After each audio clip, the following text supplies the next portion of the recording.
Hei og velkommen tilbake til kanalen min og dag 3 i julekalenderen. I dag så blir det en liten DIY eller gjør det selv video. Og i dag så skal vi lage varmebøtte så man slipper å bekymre seg for at hestene ikke får vann fordi at det speiker. Og den varmebøtta som jeg lager her, den går ikke på strøm, så man trenger ikke noe strømuttak for å få til å bruke den. Den funker helt fint uten. Og denne videoen her blir todelt fordi jeg skal lage både selve bøtta, men også et lokk til bøtta. Og det man trenger for å lage bøtta er følgende: 2 stykker murerbaljer som man får kjøpt på de fleste byggevareforretninger. Man får også kjøpt dem på Biltema som regel eller på Felleskjøpet. Det som er viktig er at murerbøttene er i 2 forskjellige størrelser, så de passer opp i hverandre. Og det er også viktig at den bøtta som er innerst er såpass mye mindre at det er et godt glippe mellom bøttene, for det er her vi skal isolere, og da er det viktig at det er god plass til isolasjon, hvis ikke så vil ikke bøtta fungere som den skal. Utover det så velger man helt selv hvor stor man vil at bøtta skal være. Min innerste bøtte, altså den som det skal være vann i, den tar 65 liter, så den er ganske stor. Vi hadde en mindre enn i fjor, men det har vært veldig mye fylling av vann, og jeg synes ikke at hestene hadde vann hele dagen, bare med den bøtta, så derfor har jeg valgt å lage en større enn i år. Men som sagt så er det helt valgfritt hvor stor du vil at de bøtter skal være. Det viktigste er forholdet mellom den innerste og den ytterste bøtta, at det er god nok plass til isolasjon imellom. Videre så trenger man isopor. Hvor mye isopor man trenger kommer helt an på hvor stor man vil at bøtta skal være. Men et lite tips er å dra på den lokale spørfyllinga eller lignende plass, for der har de ofte masse isopor til overs. Det gjorde jeg, og jeg fikk med meg masse isopor helt gratis. Og det siste man trenger er fogeskum eller byggskum. Det får man kjøpt på Biltema og på de fleste byggevareforretninger. Og på min bøtte som er ganske stor, så brukte jeg 2 750 ml flasker, og de kostet ca. 50 kroner stykket, så det var ikke så ille pris på dem. Og i tillegg så kan det være kjekt å ha gaffateip, men det er ikke noe som man må ha. Første steg er å finne en isoporplate som passer i bunnen av den største bøtta. Den skal fungere som et isolerende lag mellom den største og den minste bøtta, og det er jo mye kulde som kommer fra bakken, så derfor er det viktig å ha et godt isolasjonslag der. Derfor så velger jeg å legge isopor i tillegg til byggskummet i bunn. Så jeg skjærer til den plata sånn at den skal passe ned i bunnen på bøtta. Og jeg anbefaler for øvrig ikke å gjøre det her innendørs, sånn som jeg gjorde, fordi det ble isopor overalt, og jeg er sikker på at pussekatten kommer til å fise isoporkula de neste 3 ukene. Og når du har fått den til å passe ned i bunnen av bøtta, så er det bare å la den ligge der. Før vi går videre til neste steg, så er det lurt å ta en vurdering på om man har lyst til å ha lokk eller ikke. Hvis man vil ha lokk, så bør man skjære ut den delen av lokket som skal være inni den øverste bøtta før man setter den opp i den største bøtta. Det er litt lettere når man kan flytte kun på den minste bøtta.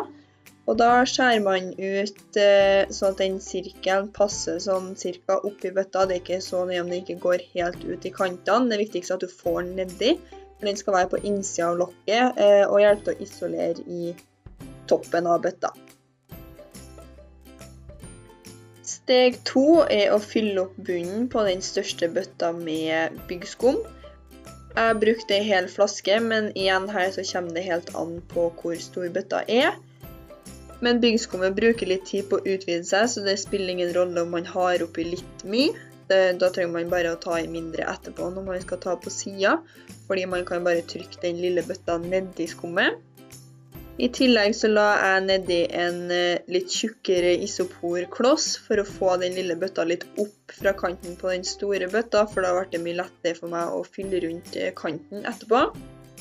Og da er vi over på steg 3. Det som er viktig å huske på når man skal fylle rundt kanten er for det første at man ikke fyller helt opp, fordi at byggskummet utvider seg nesten til det dobbelte. Så hvis man fyller helt opp, så vil man bare presse den lille bøtta ut av den store.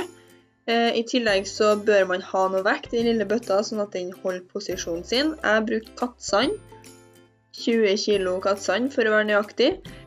Det går også an å bare fylle den lille bøtta med vann, men siden jeg var inn, så valgte jeg å ikke gjøre det. Men hvis man tenker å være ut når man gjør det, så er det ikke noe problem å fylle den lille bøtta med vann, og så bare tømme det ut når skummet har herdet. Og det siste steget er å skjære av eventuelt overflødig skum som har kommet ut for kanten når det har utvidet seg. Jeg valgte også å teipe rundt kanten, så at man unngår at det kommer fukt ned imellom bøttene. Det er helt valgfritt om man velger å gjøre det her, men det kan være lurt, spesielt hvis man ikke har tenkt å ha lokk. Det er også viktig at man lar det man bruker som vekt i den lille bøtta være i bøtta frem til man er helt sikker på at skummet er ferdig å utvide seg, og det har herdet. Det tar ca. 3-4 timer. Og da er egentlig bøtta ferdig. Så lett kan det faktisk gjøres, og den funker utrolig bra med tanke på hvor lett den er å lage, og at den egentlig ikke koster så mye. Jeg har brukt vel ca. 500-600 kroner til sammen, og det er inkludert lokket. Så da er vi over på lokket, og det man trenger for å lage det er følgende. En plate, gjerne en som tåler litt fuktighet. Bolter og muttere som har passe tjukkelse og lengde i forhold til hvilken plate man bruker. Så må man ha en isoporplate som passer på innsiden av den lille bøtta som vi skjærte ut i starten av den videoen her.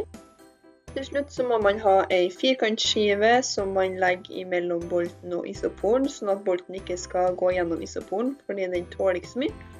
I tillegg så må man ha en boremaskin som man får boret hull i plata der bolten skal være. Og steg 1 er nettopp å bore hull i plata. Det har jeg dessverre ikke film av ettersom jeg gjorde det ut.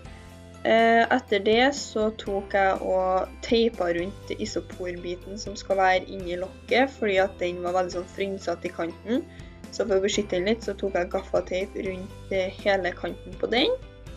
I tillegg så stakk jeg et hull i midten der bolten skulle gå igjennom.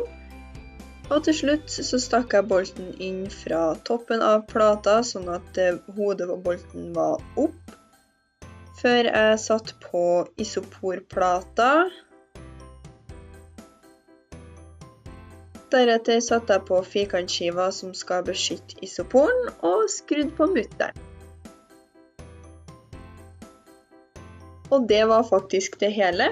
Veldig enkel, men veldig effektiv termobøtte med lokk.